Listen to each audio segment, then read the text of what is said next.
Welcome back, everyone! Today, we're sharing a story that speaks volumes about resilience, growth, and the quiet power of hope. Imagine this, a young soldier, standing on the precipice of deployment, feeling the weight of duty and the ache of leaving everything behind. Before he shipped out, he did something small, something symbolic.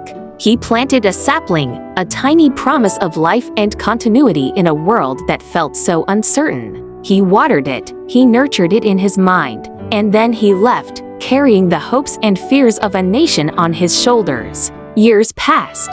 The seasons turned, the world kept spinning, and the soldier, through countless challenges and triumphs, carried the memory of that little tree. It was a quiet anchor, a reminder of home, of what he was fighting for. He faced the unimaginable, he endured, and he persevered, driven by a deep-seated desire to return to the life he'd temporarily set aside.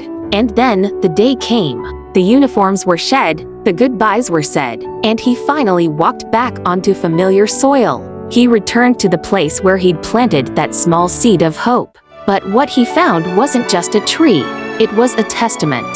That sapling, the one he'd left as a fragile sprout, had not only survived but had flourished. It had reached for the sun, its branches spreading wide, its roots digging deep.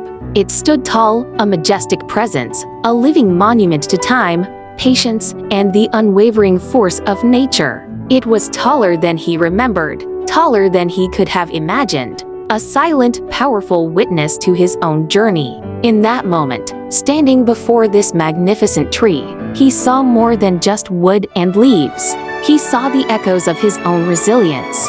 He saw the growth that had occurred not just in the soil, but within himself. He saw the quiet strength that had carried him through.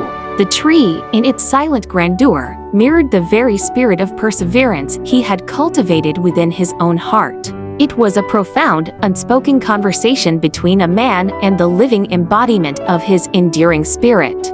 This story reminds us that even in the face of immense challenges, growth is always possible. It shows us that the seeds we plant, whether literal or metaphorical, can blossom into something extraordinary, often exceeding our wildest expectations. It's a beautiful illustration of how the simple act of nurturing life and holding on to hope can lead to profound and inspiring transformations. Thank you for joining us for this touching story. We hope it inspires you as much as it has us. If you enjoyed this, please consider following for more stories that celebrate the human spirit.